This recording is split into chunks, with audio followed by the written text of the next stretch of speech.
Hello, everyone. Good afternoon, and welcome to your session with us today. I'll just give you a little moment to trickle in from the waiting room there, and we'll get started when we hit past. Sometimes a little bit of a lag between the Zoom waiting room and actually getting in to the session. So we'll just let any stragglers get in and not get left behind.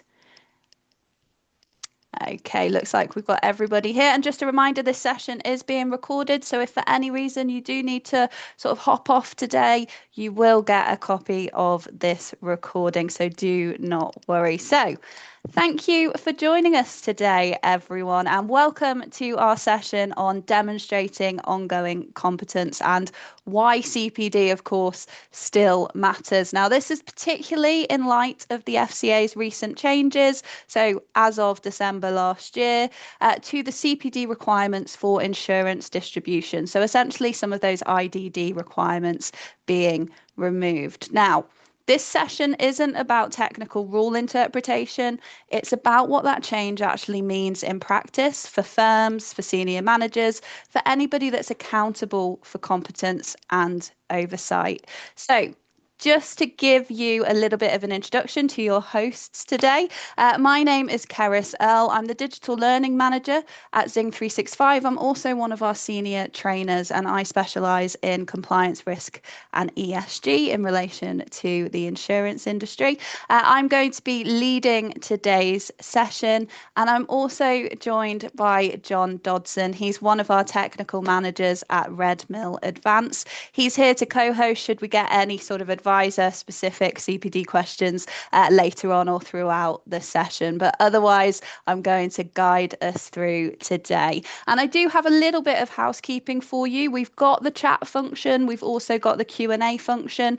Please do utilize those. We'll collate them to answer at the end of our session today. And just to check that that is all working, can I just ask those of you on the call to use the chat function and just tell me where you're joining us from today. So I, for example, am at home in a dreary looking Grantham, which is in Lincolnshire.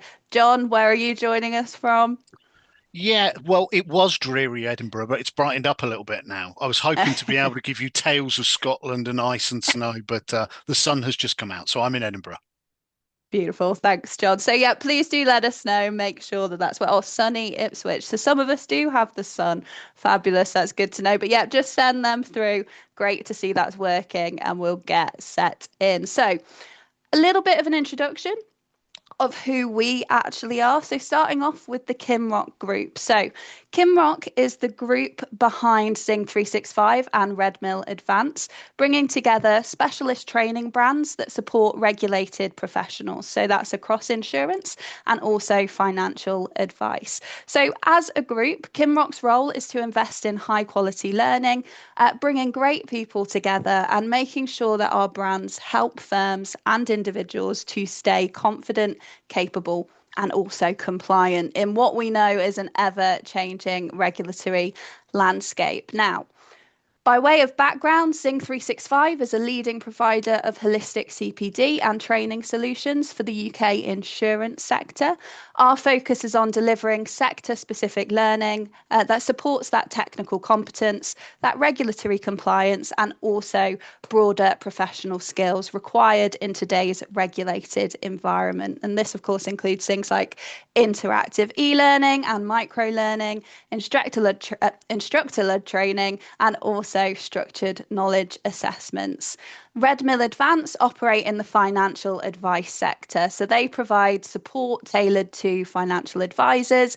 In addition to that technical and regulatory training, this includes structured qualification exam support and that ongoing compliance and professional development. And again, that spans interactive e-learning and instructor-led training as well. So across both of our organisations, we have a pretty consistent aim.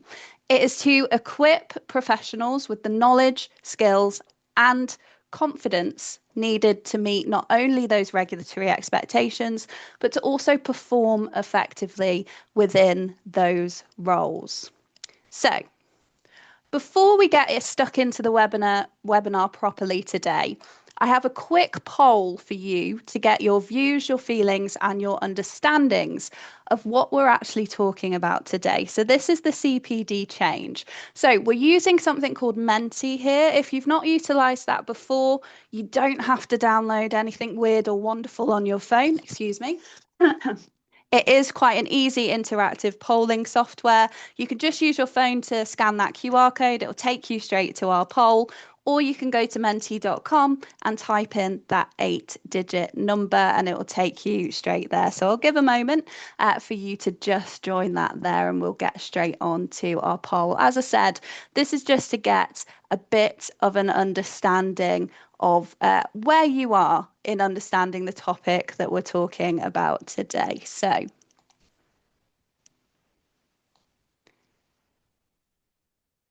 let's take a look then. So question one, how confident are you? How confident are you that you fully understand the FCA's CPD changes? So we've got very confident, we've got quite confident, we've got not very confident, and actually, I'm hearing about this for the very first time. So just give a moment for those answers, sorry, to come through to that question, because the majority are responding there.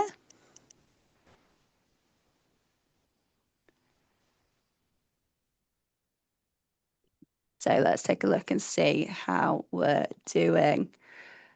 So quite a large group of you, so 59% then saying that you're quite confident. That's typically what we would be expecting around this. You know what rules were in place, you know some of the changes that the FCA have brought in, but you wouldn't say that you're very confident, although of course 18% of you there are pretty sure that you know what we're talking about. But then also not too small a percentage there, almost coming in at 30% saying not very confident at all around this. So that's absolutely fine. Hopefully at the end of this session today, you will leave with a little bit more confidence on this topic. So moving on to our next question then, you should be able to answer this one now. Should have appeared on your phones or screens. So how is your firm responding to the removal of the 15-hour IDD CPD requirement? So how is your firm responding to this change? Are you keeping your CPD approach the same? Are you planning to do less? Are you increasing your focus around that evidence of competence, or are you not too sure yet? You've not really changed your approach. You're not too sure what direction you're going to. Okay, looks like a majority of us have come through. So let's have a look at those responses here. Okay, interesting there then. So a majority of you keeping your CPD approach the same. That is pretty typical of what we're seeing across both industries. So no real surprises there, but we can see coming up close there, we've got the increasing focus on evidence and of the competence. So brilliant to see. Thank you so much. Moving on to our next question then, and there is only 4 today, so don't worry, we're not going to be doing this the whole time. But next question, what is your biggest challenge when it comes to demonstrating ongoing competence? So we've got our answers there, gathering meaningful evidence, knowing what good actually looks like, getting staff engagement, so actually getting buy-in from our employees around learning and development, around that demonstrating of competence, keeping it simple and consistent, or are you not sure, you're after some guidance of what's sort of the best or good practice in this area? Okay, so you can see a majority of responses have come through again, and obviously also any coming up later will show too. Oh, very much then, over 50% of you saying actually getting that staff buy-in, getting that staff engagement. So again, not really particularly shocking there. It is one of those elements, particularly in the world of L&D.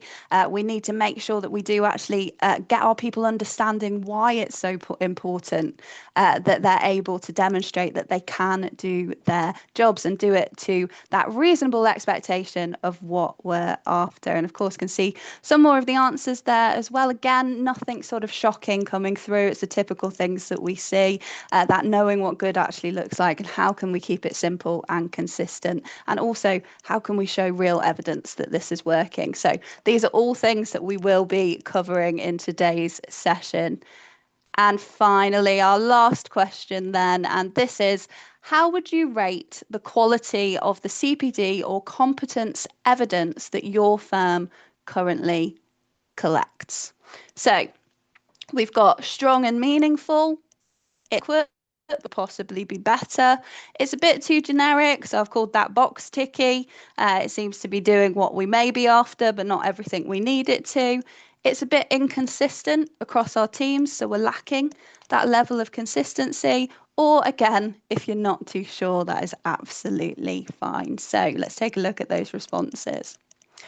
Bit more of a mix here then. So 41% saying the main issue there is around that inconsistency across teams. Again, nothing particularly surprising there, particularly those larger firms. That's an area that they can typically tend to struggle with if we've got different approaches, no real sort of set standard of consistency across the business. Actually seeing if it's adequate, but could also be better. I think, again, no surprise there being around 24% of you. But it's good to see that 24% of you as well are saying that it's strong and meaningful, the evidence that you are gathering. That's exactly what we want to see. And for those of you that don't think you're quite there yet, that's absolutely where we want to get to. And again, hopefully this session today is going to help you to achieve that. So thank you for humouring me with that bit of a poll there. You can now put your phones down and we'll get into this session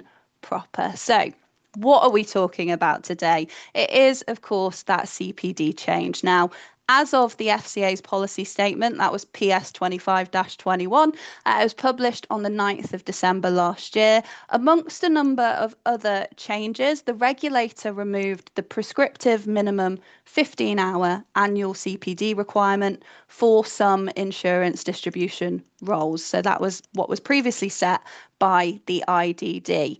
There's been a lot of discussion and some confusion since the FCA removed this hours benchmark, as well as it being quite hotly debated through the consultation process. There were a lot of people extremely in favour of keeping it and others extremely in favour of getting rid of it. And we found ourselves in the situation where it has been removed. Now, some firms see this change as an opportunity to simplify their approach to CPD.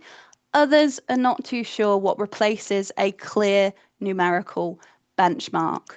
And we really need to be thinking about this because that removal of the minimum hours for certain insurance contracts doesn't remove that need for competence, but it does also signify a bit of a shift in responsibility for firms. So firms now have essentially more flexibility around this, but with that does come more responsibility. And that's not to say that firms weren't always responsible for competence in their teams, but there's real amplified emphasis that on this now, as firms need to actually decide and define what good looks like, and to be able to explain that decision with confidence should the regulator come a knock-in. So today is about helping you think through that responsibility in a practical way.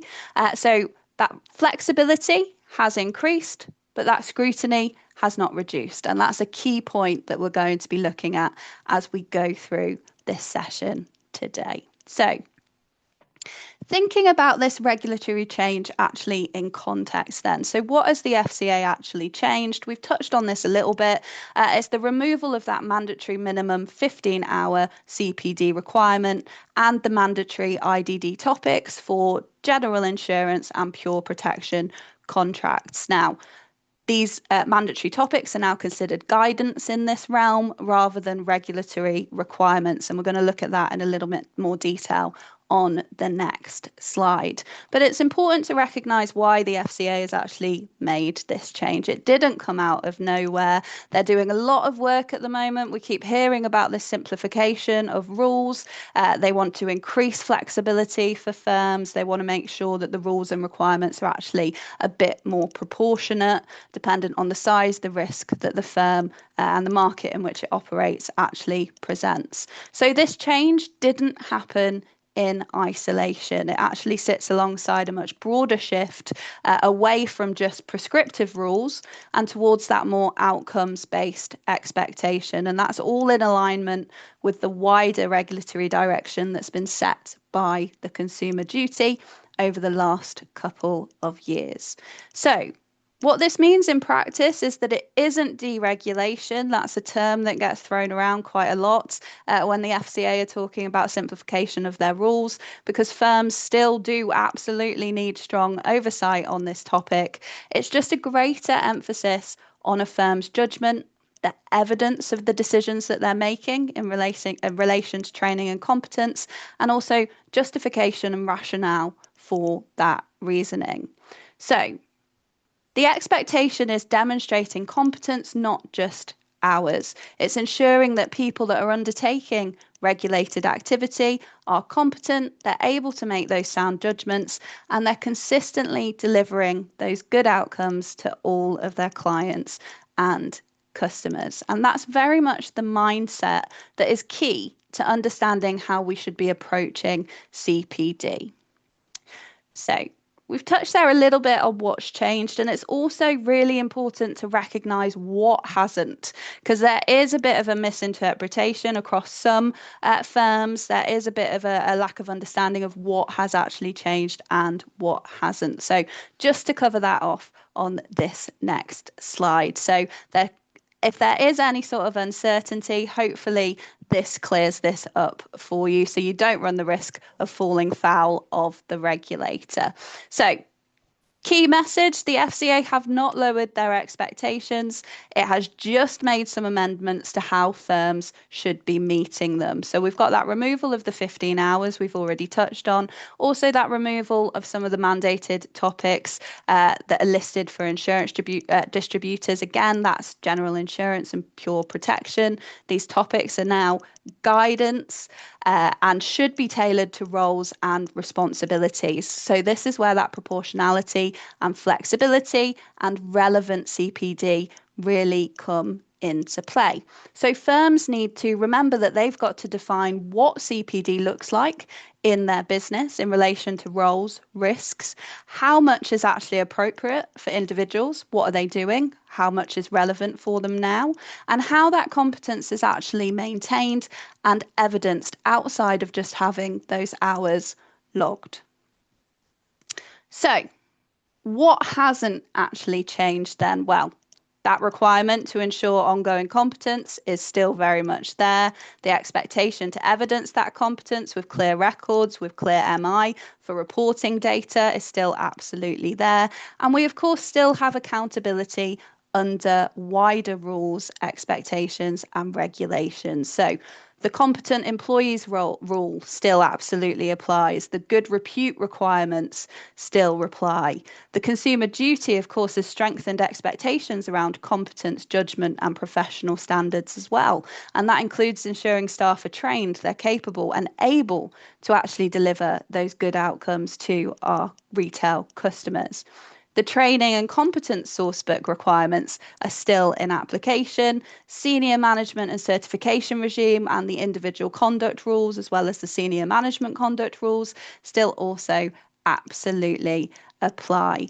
And need not forget that there are wider duties of care through things like the law of tort or case law that professionals owe their clients and customers a reasonable level of care. There are real specific duties around this, that reasonable expectation that to the professional that a client or customer is speaking to has actually got enough skill, training and capability to do their job.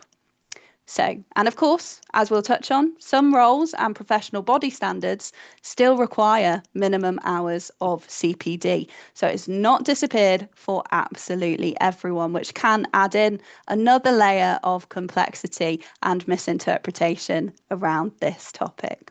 So, what we should be getting an understanding of here then is that there has been a simple but significant shift in this in what this change has brought about for us. So there's a bit of an age-old question: does hours logged actually mean competency? So for example, a person can still do X hours of CPD and possibly still make some poor decisions.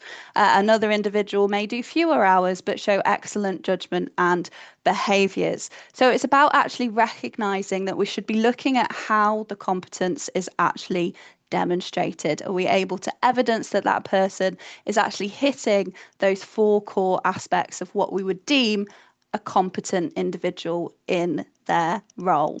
And as you can see on the screen there's typically, when we talk about competence or competency, there's four sort of main areas that get covered within this. So we've got our knowledge, our skill, our judgment, and our behavior, and they all come together to show actually how competent we are in our given role and responsibility. So just to break those down a little bit then, how are we actually supposed to demonstrate competence? So our knowledge, of course, this is absolutely key. We need to understand our industry, understand the products and services that we offer, the relevant and applicable regulation to us and ours, understand our customers' demands and needs, and the ability to navigate risk, be able to apply adequate control, and also know how to escalate any issues internally and things of that nature.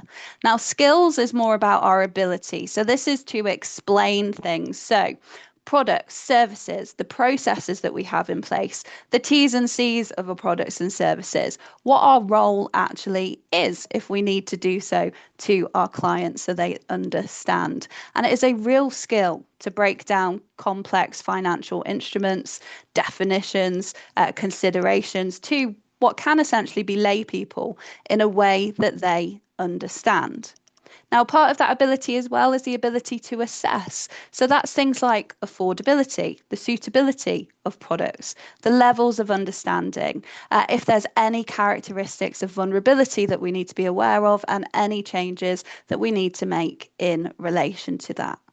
And of course, finally, as part of that skill is to be able to advise. So, how is a product or service meeting the client or customer's needs? And just as importantly, where isn't it? So being able to actually offer that information and allowing for that individual to make an informed decision and pursue their financial objectives. And some consumer duty bells should absolutely be ringing for you. That's where it permeates everything we talk about in financial services now.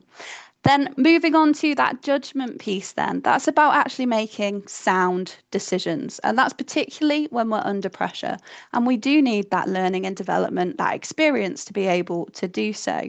And finally, that behavior, or we can sum that up as our conduct, our professionalism, how we act. So acting with integrity and doing the right thing, again, even if we are under pressure. So, all of those aspects together form what we believe to be that competency. And they then must, of course, translate to those real customer outcomes as well. So, again, it's not just what we're doing. It's not just, again, hate the phrase, but ticking those boxes. It's actually demonstrating what is that actually doing, what is that achieving in relation to our clients and customers. So, the focus still then is very much on how we're actually achieving and maintaining that competence. And it's all about tailoring our learning and development to those individual specific roles, those responsibilities, and of course, not forgetting the regulatory requirements and ensuring that this is all ongoing. So none of this really should be striking us as reinventing the wheel. Even where those minimum CPDs apply or did apply, we have always known, that competence is not a one and done. It is not a one-off achievement. It has to be continuously assessed, maintained, and developed. So let's explore that aspect in a little bit more detail. So what on earth are we talking about with that ongoing competence? So again, just reiterating, again, not teaching anything new here really, but it's not that one-off exercise. It does exactly what it says on the tin. It must be ongoing. Equally, it shouldn't be generic and it shouldn't be one size fits all within these training programs for our businesses. And that is really the direction of travel from the regulator here. That competence needs to actually reflect the individual's role. The learning and development, the training needs to reflect that role as well, the risks that they're carrying and the real decisions that they're making day to day. And it is for each and every firm to know what that entails. Now, it also can't stand still. As customers evolve, products develop, regulation changes, sometimes overnight, markets shift or responsibilities increase, those competence frameworks have to evolve with them. And it's worth noting that some of the FCA's most sort of significant enforcement actions in the last couple of years have involved firms that have scaled and grown very quickly, but failed to actually adapt their systems and controls accordingly. And training does form a key part of that control environment. So that's part of why it does consistently stay high on the regulators' agenda. So what does good actually look like in practice here then? Well, first, it needs to be role-based. Learning should align to the actual responsibilities of the individual. A financial advisor, an insurance broker, a supervisor, a compliance professional, a member of an operational team will not and should not have identical development journeys. And the FCA expects firms to recognize those differences rather than apply a single CPD model across the board. And of course, there will be some overlap, particularly with mandatory compliance topics, but otherwise it should be individual and it should be role relevant. Second, it should be risk based. So the depth and focus of learning should be proportionate to the level of customer impact and of conduct risk, and also to the market in which that individual is operating within. Third, it needs to be dynamic. That competence, it isn't static. As we've touched on, things change and they can change quite quickly. That regulation is ever evolving. Customer expectations continue to shift. Our roles expand and qualifications and knowledge can sometimes date. So frameworks need to move at the same pace as the business and again, the environment in which we are operating in. It cannot be stagnant. That is one of the biggest risks that one of the biggest things that we can get wrong in our CPD frameworks. Fourth, it does absolutely need to be monitored. We can't leave this to sort of run on its own, but that's not necessarily just about counting those hours anymore. It's about understanding whether capability is actually being demonstrated in practice. And that's where things like effective supervision plays a critical role here still. And finally, it needs to be reviewed. So competence should be revisited, it should be reassessed, and it should be refreshed. We should never make assumptions, even if we've got incredibly experienced people within our teams. That regular review is one of the clearest ways that we can evidence that learning is remaining aligned to the risk, to the role, to the responsibility, and also to those customer outcomes.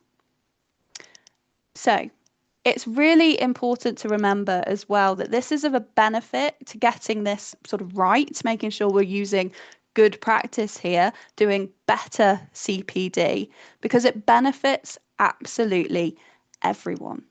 So that's the firm itself, that's the individuals within the firm, and also, of course, our customers at the end of the day. So for firms, the value of offering that sort of better CPD, so thinking of those things we just covered on the previous slide, it It can improve decision making within the business.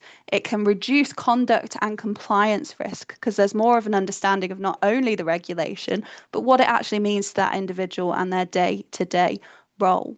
It also reduces errors and omissions, which of course then reduces professional indemnity or PI risk.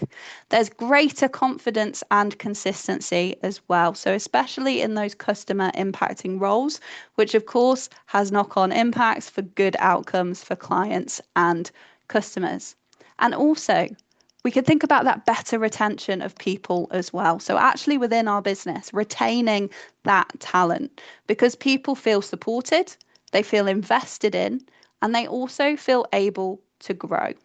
And that is a real advantage in markets where experienced people are increasingly hard to keep. So it pulls in that talent acquisition and that retention piece as well. Now, when it comes to individuals, of course, there's real benefits here too. It builds our confidence, it supports our career progression, as well as our personal and professional growth and development.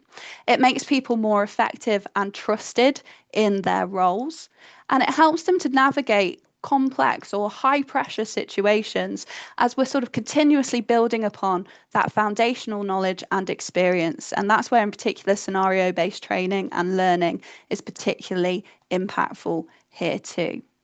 So, if we're looking at CPD and L&D as a tick box exercise, then this is what we would consider to be a poor approach. And again, it's not teaching anybody anything new, but if we're thinking about that good practice around CPD, it's actually viewing it as that real development path. And when CPD is done well, everyone benefits, the business, your staff, and as I said, in the end, your customers. So, what does all of this mean in practice then? So, let's get into the nitty gritty part of our webinar today. So, what do we actually do now in relation to specifically this removal of the CPD hourly targets for insurance distribution? So, many firms, as we've seen in your responses to our poll, may naturally keep the 15 hours because it does feel familiar and it's working for them. And that is absolutely fine as long as we're sort of utilizing it as that reference point and not just that sort of default target. So remembering there that the FCA's message here is not sort of less CPD or sticking to this this hour target. It's about ensuring it's the right CPD that individuals are receiving. And what matters there is the rationale behind it. So it's not just the number, it's actually the rationale. Why is it that we're, say, keeping that number? So that 15 hours may still absolutely be useful, but we need to be able to explain why we're keeping it. Now, it is pretty much that sort of shift from looking at how much to how appropriate. That is the heart of what this change is all about. So, sort of moving away from just using that hour benchmark, counting those hours to mark somebody as competent. Instead, it's about actually making sure that the learning is appropriate to their role, to their risk profile. So, asking ourselves, does this learning actually make somebody more competent in the areas that matter for them? So again, going back to that previous slide, looking at the risk, looking at the role and responsibilities.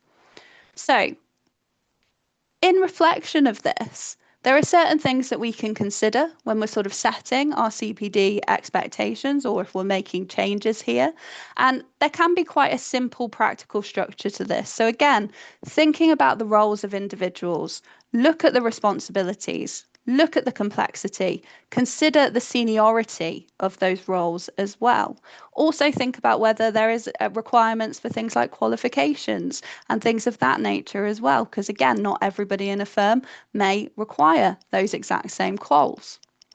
You've got to think about the risk exposure too. So, again, that conduct risk, customer impact, decision making responsibility, levels of accountability for that individual. Also, thinking about the impacts of errors and omissions and things like that. If things do go wrong, where's the higher sort of level of risk? So, the risk exposure around those roles and responsibilities.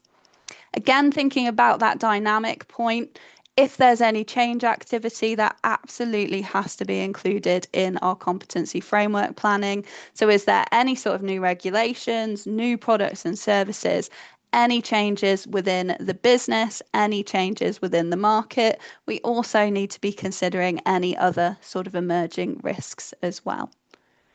And also, that experience and performance needs to be considered.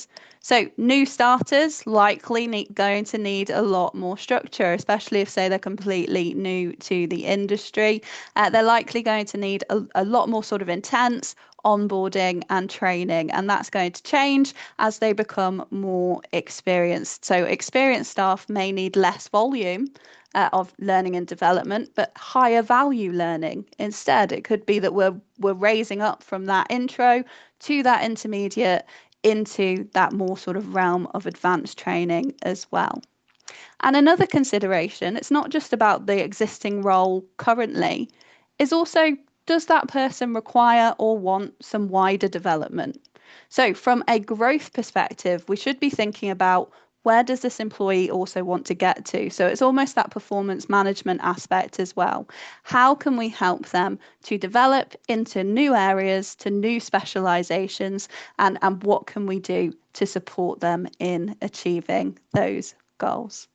So, all of those elements should be considered and thought about as falling within a quality competence framework. And the removal of this 15 hours does give us a little bit more flexibility to be able to really be thinking about things in that way. So, it gives us that ability to adjust our approaches. Now, as we touched on as to what has not changed, the evidencing of competency and the record keeping requirements have absolutely not gone anywhere. But the point is that sometimes we can look at these and think that they need to be quite complex, whereas actually we should just be thinking of this in the way that the FCA is actually looking for the information. And what they want is clarity and explainability. So, asking ourselves, can you actually show how learning links to the roles and risks that you've mapped out in your competence framework? And can you actually show that competence is reviewed and maintained over time? So, if you have role specific profiles, if you have supervision outputs, if you have learning records, you are most of the way there already.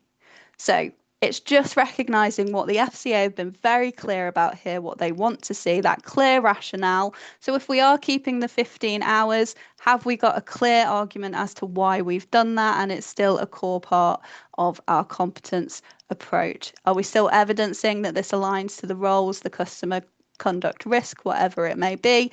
And are we keeping it under review? So, it's all about can we actually evidence that? And those practical evidence sources include things like our role profiles, our competency frameworks, the records of learning. So that includes CPD certificates, qualifications, whatever it may be, reflective learning statements.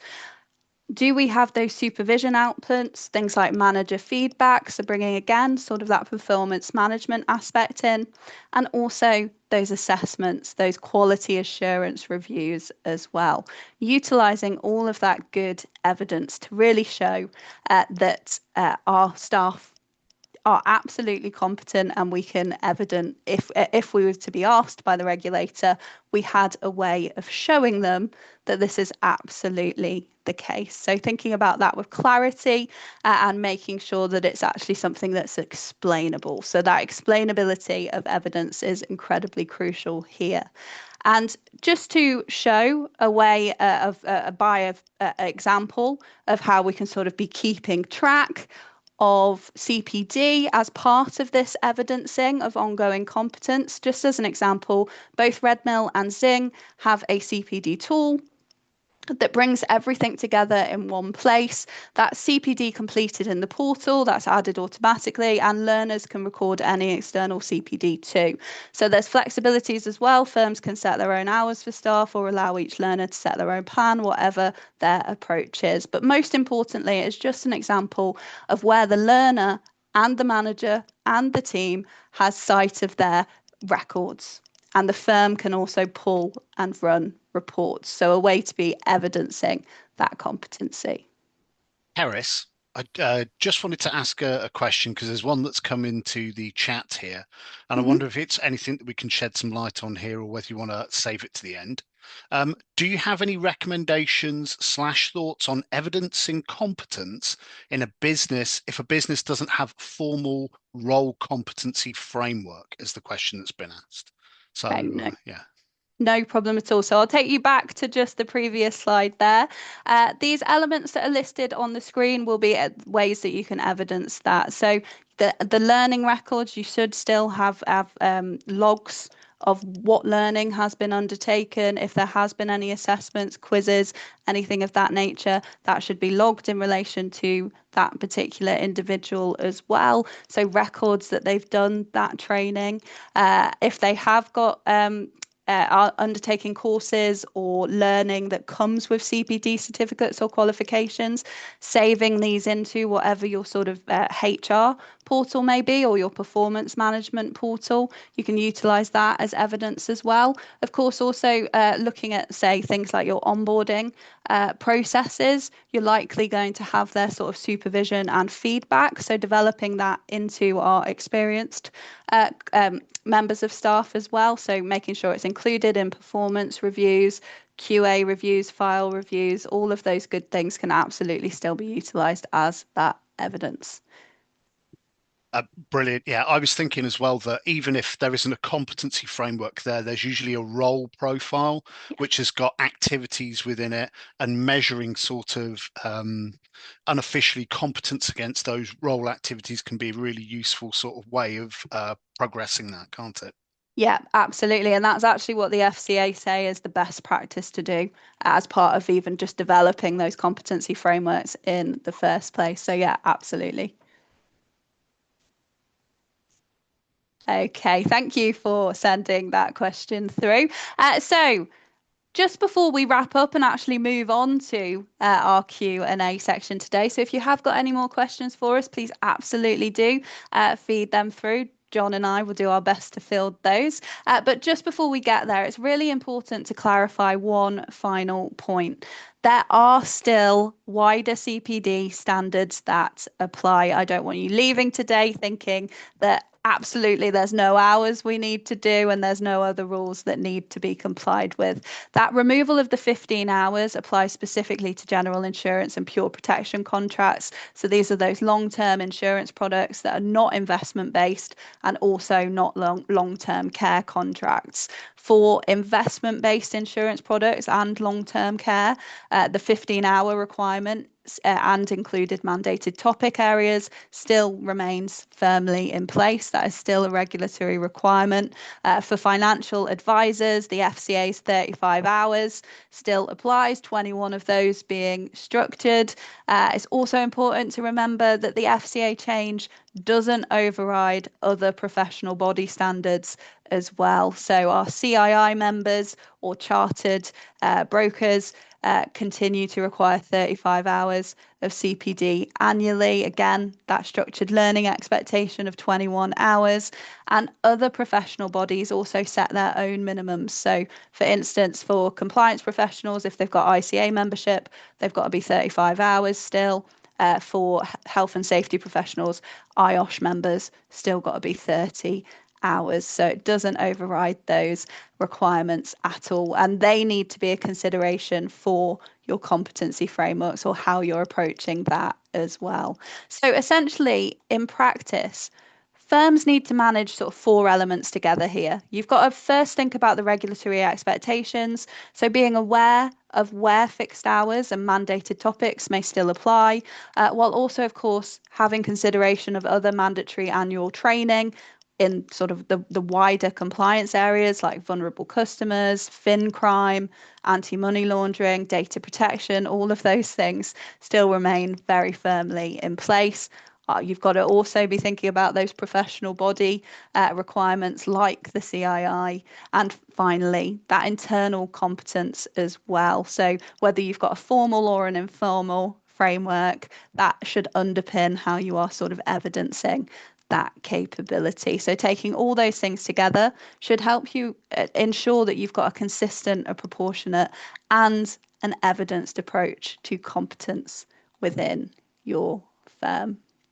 So as we come to the end of the session today, I'd just like to leave you with this, and we are, of course, moving on to our Q&A.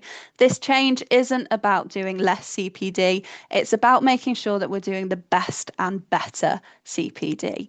That competence should be looked at as an outcome, not just that number of hours that are undertaken. And with this sort of greater flexibility, there is that sort of greater responsibility and accountability as well. The real focus should be on ensuring that learning is relevant, it's role specific, and it genuinely supports confident decision making and good customer outcomes. And my hope is that today this session has given you some food for thought, some practical, straightforward ways to think differently about CPD, and that it actually serves as a starting point for some internal conversation within your firms, and also that opportunity to ensure we're seeing learning not just as a compliance requirement, but actually as a strategic enabler of performance, of culture, and of conduct within our businesses as well. So with that, let's move on to the Q&A. So please do share these through.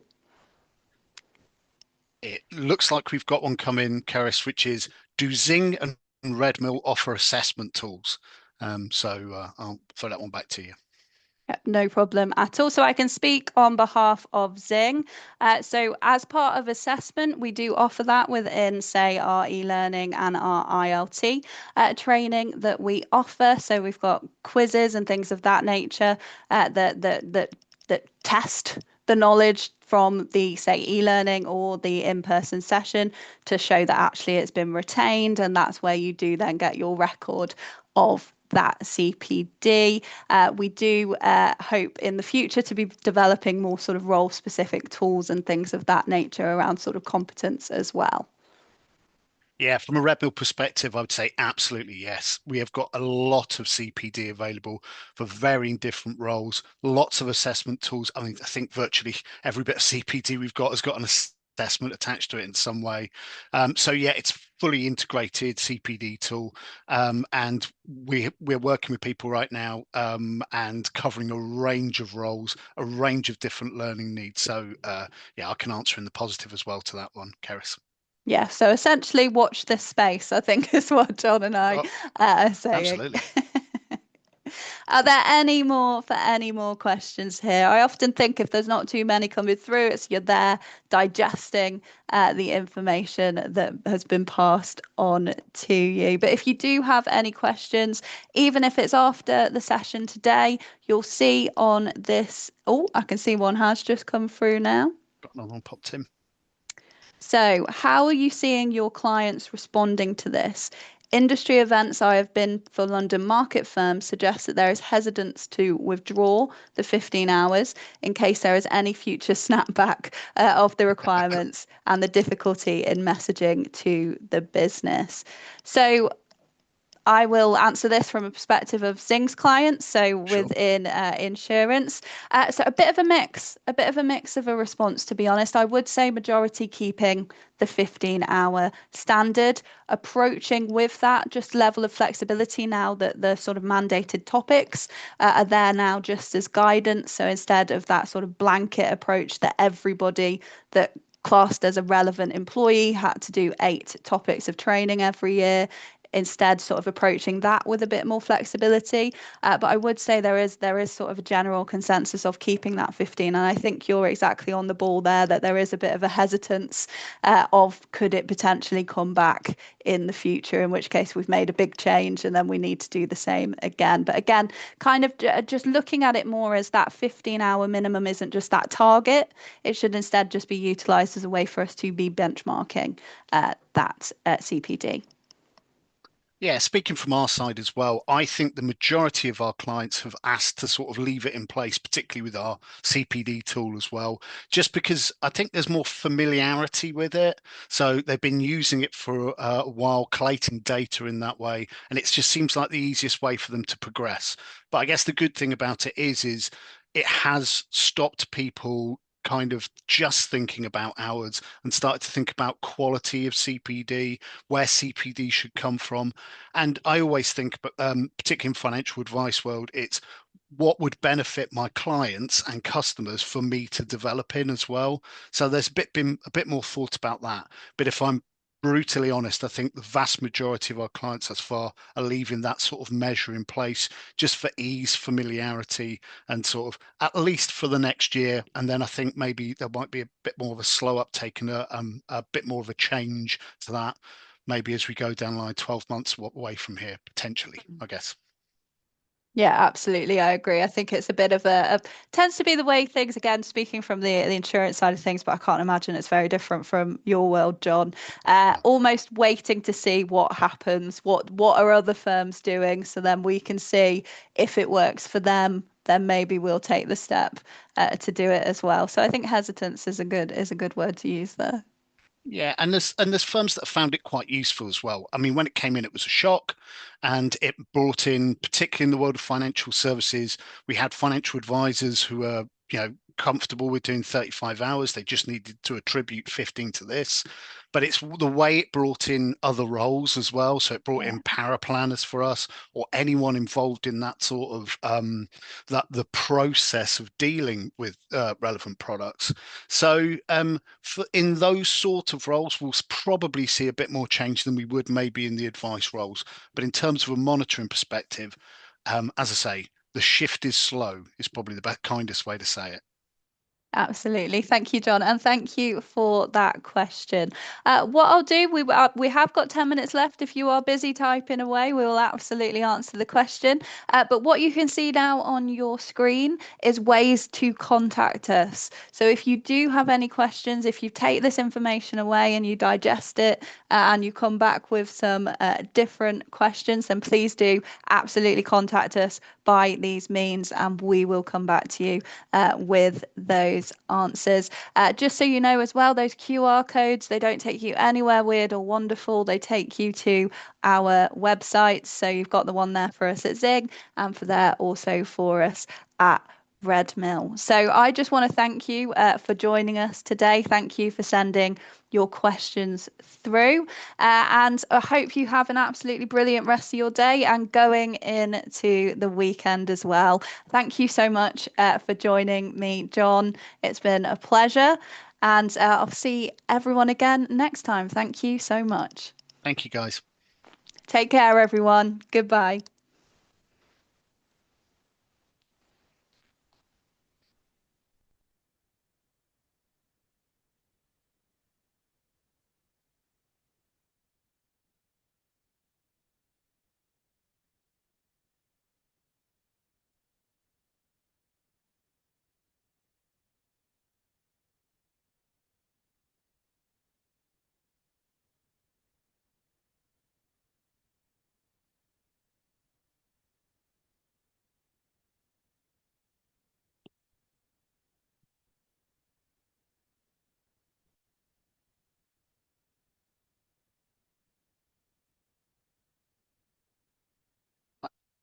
I think I just got the last person out. There we go. I think there was a straggler left behind. It's just us. Yes. Absolutely.